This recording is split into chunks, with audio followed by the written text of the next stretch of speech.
Thanks, everyone. My name is Wendy, and I am here to talk about the point in time count and street data collection. Sexy. And our opportunities for development. We have a lot of gaps that need to be filled, and hopefully, with your attention, we can bridge those gaps in terms of service to help the most vulnerable folks in our society today. My advocacy for the houseless began back in 2013, right here in Portland, under the Morrison Bridge. I responded to a plea for severe weather assistance from a friend of ours who is the founder of Free Hot Soup named Benji.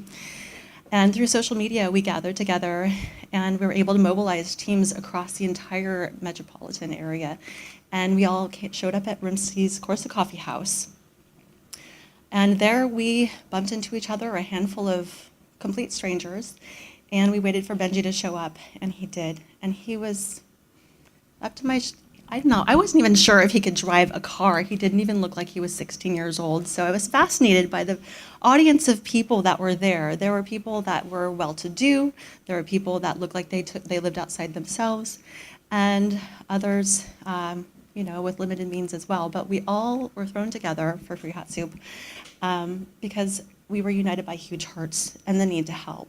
There was a man who had died outside due to hypothermic fatality, and we wanted to bridge the gaps and make sure that never happened again. So we all met at Grimsey's Corsa Coffee House. Benji showed up, and everyone said, well, what do we do? And I was fascinated and hooked from the get-go. He said, well, we need to get all these bags of donations into our cars. And my buddy is waiting for us under the Morrison Bridge. And he's a little guy, he's by himself. So we threw all these bags of donations. They're huge sacks, black trash bags, into our cars. And we drove down to the Morrison Bridge. But we stopped at one encampment along the way. And everyone, it was, 19 degrees with the wind chill factor. And everyone said, hey, do you have gloves, hats, blankets, coats, this, that? But we didn't know what we had inside these bags, so we had no idea what was in there. And so it took us a while to kind of pull everything out of those bags. One car had a bucket of hot soup. Another car had a cooler of hot cocoa. And we just had bags of stuff. And so finally we went to the bridge, his buddy, where he was under the Morrison Bridge. And instead of his friend being there were police lights. So we were going to the most dangerous places in any city. You consider, you're going to under the bridge, it's going to be met with certain complications, right? But that's where we're headed. So his friend had been assaulted by someone. He was playing on his iPad waiting for us to show up. And it sounds somewhat like a cartoon thing. Someone knocked on his window. He was playing with his iPad under the Morrison Bridge. And he says, oh, hey, do you need any soup? And the guy reaches for his iPad. And he's like, no, you can't have that. So he snatches it back. And then I guess he tried to roll up his window and drive off, but the guy's arm was inside the window.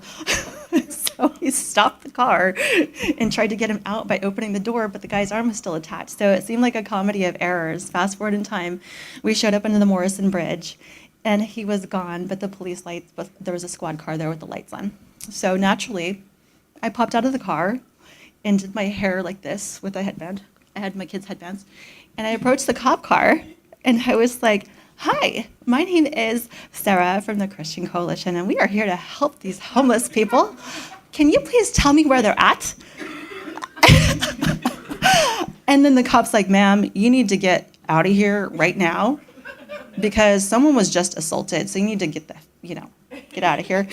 And so I said, okay, well, can you just tell me where they're at? Because I gotta get home and read my kids some stories at 9. So where do we find them? And he's like, fine, I see you're not going anywhere. Go to the Hawthorne Bridge. You'll find some people over there. So that's where we went. Meanwhile, my phone's getting blown up like, Wendy, why are you talking to the police? You should never do that. Oh, why are you doing that? 20 text messages, ping, ping, ping, ping, ping, ping. It was crazy. But guess what? We went to that second encampment, and again, people were in need of life-saving items of warmth. Again, they came up to us and they said, do you have XYZ, blah, blah, blah. And I just turned around to everybody and I said, you know what? Everyone, get all the bags that you have in your cars and dump them out in the streets. We need one car for food and beverage. We need one car for items of warmth like blankets, bulky items, tents. We need one car for men's clothing, one for women's. And that's how Free Hot Soup was born. We caravaned, and then the next encampment we went to, and we were delivering those items of warmth, people would come up to us and say, do you have XYZ? And we're able to point them to the right car. Yeah, go to the right car. If you're hungry, go to that car. If you need women's items or hygiene items, go to that car. Go to this car, go to that car. And that's how we mobilized service with Free Hot Soup back in 2013. After severe weather passed, we had several people that were interested in doing direct service. So we had folks like Troy that currently still engage in doing direct service with a multitude of other friends. I moved to Vancouver a couple years later. And from that point forward, my hobby ended up becoming my day job. And I now run operations at the #1 premier food bank and food pantry in Clark County, which is called Fish of Vancouver. We help approximately 5,000 people in need of emergency food assistance each month, and between 65 to 100 houseless each day. So naturally, when the point in time count opportunity for volunteering came up, I was like, yeah, sign me up. I've been doing this minus the counting piece for, years. So there we were last year, armed with flashlights, a clipboard, and a stack of forms. And on these forms, it asks very personal questions. Why are you houseless?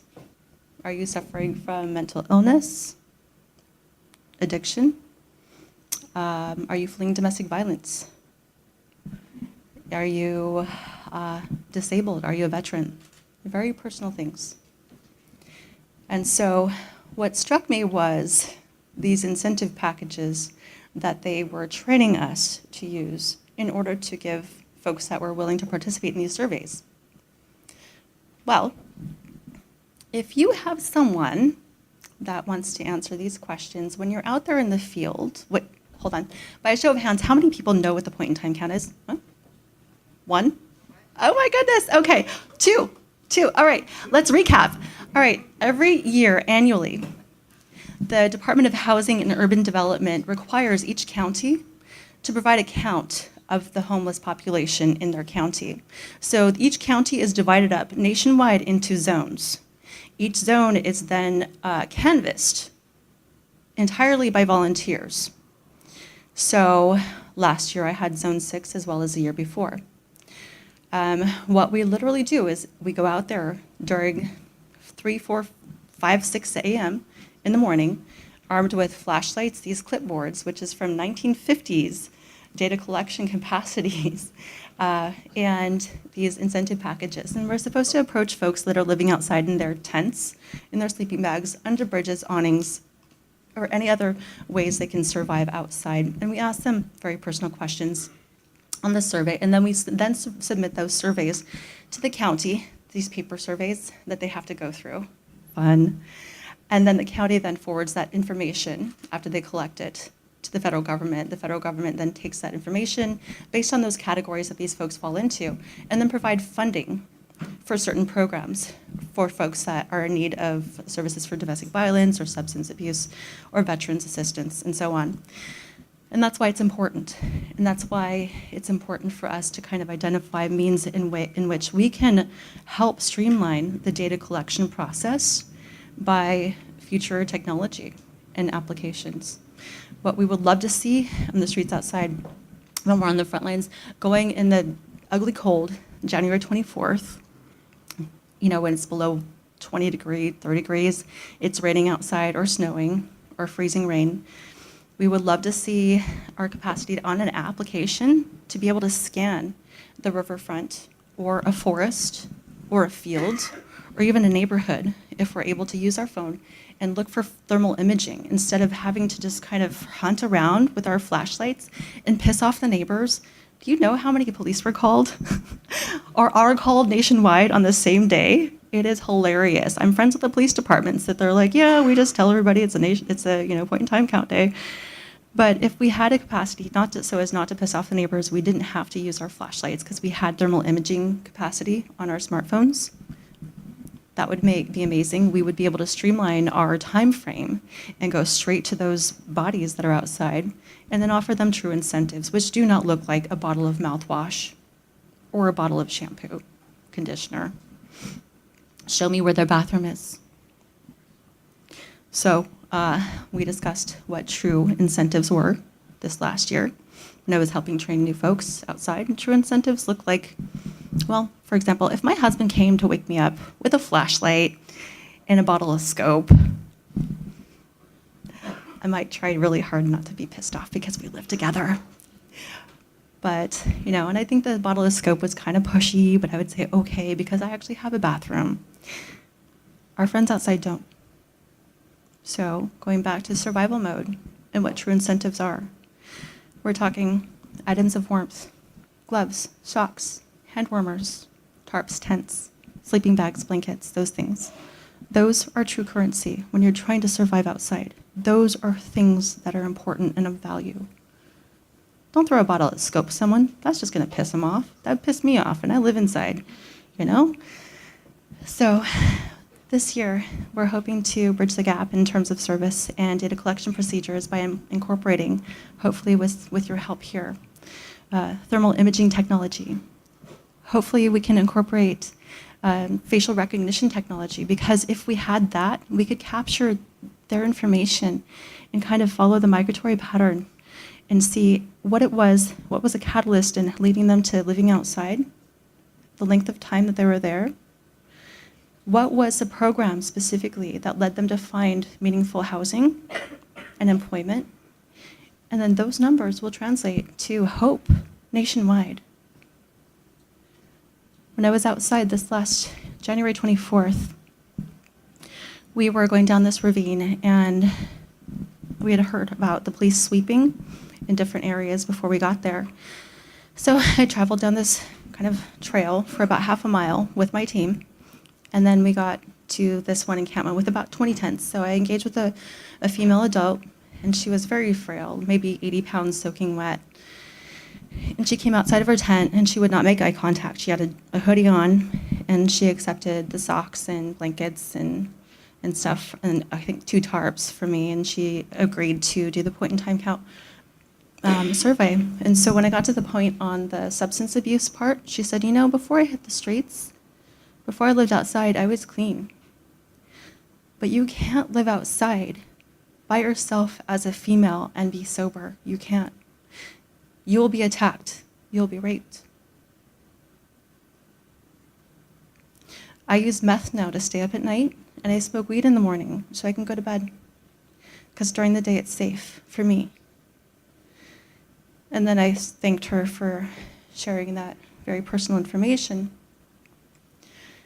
And then I got to the domestic violence section, and then I said, are you experiencing domestic violence in any way? And she just kind of crumpled into herself, and her head fell forward, and she nodded. And that's when her hoodie fell off. The right side of her head was bloody and crusted with her hair that was matted into her skull. And I said, you need to go to the hospital. This is going to get infected. You're going to need antibiotics. You will. I can drive you right now. It's fine. Let's go. She says, I can't go. I got posted. They're going to sweep me at any minute now, and I don't know what to do. I don't know where to go.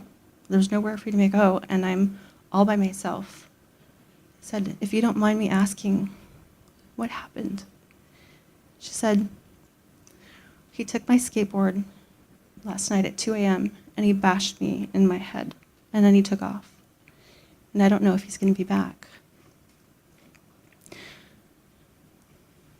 And I said, it doesn't have to be like this. You have choices. I know the directors at YWCA Safe Sleep Shelter. I can take you there. It's going to be okay. She said, no, it's not. I can't go to the hospital, because if you go to the hospital and you scream, they call the police on you. If I go to the shelter and I scream to let the pain out, they'll call the police on me and I'll go to jail. Out here, at least I know I'm safe, because no matter how loud you scream, no one cares. Nothing's going to happen to you. So I asked if she wanted a hug, and she kind of nodded yes and leaned in, and I gave her a hug. And as soon as I did, I heard them say, "Wendy, it's time to roll. The cops are here." Her worst fears were confirmed, and there was 3 cops rolling down that trail because they were in the process of sweeping her. So I approached them because I recognized 2 officers since I work with them closely. I said, before you engage with this young female, with this young lady, please exercise compassion and understanding. She's just been violently assaulted and I need you to exercise trauma-informed care right now, okay? And they kind of deflated like balloons. Okay, Wendy. And they moved forward and they were doing their job and I had done mine and we moved on. So what we're moving forward with this next year is we're getting an agreement with the police department, city, county, and statewide, that they will agree to have a freeze and moratorium on the sweeps before we go outside to do the point-in-time count. Because if they're cutting off our ability to even count the folks that need services the most, like Skater Girl, how can we possibly ever hope to help them? I don't get up at 4 a.m. unless I'm going somewhere tropical or if it's for a good cause. And it's going to piss me off if someone's going to ruin and destroy my chances of doing something and helping change someone's life for the greater good. So with that, we really need you to help us find creative ways to develop and improve upon the current technology that we have that is super outdated. The app was only designed 2 years ago. Consider that we've been doing the point-in-time count since 2005. And we have so many opportunities for development. If each of you can think of one little way to build upon our capacity for data collection, imagine how many lives would be improved, like Skater Girls. Thank you.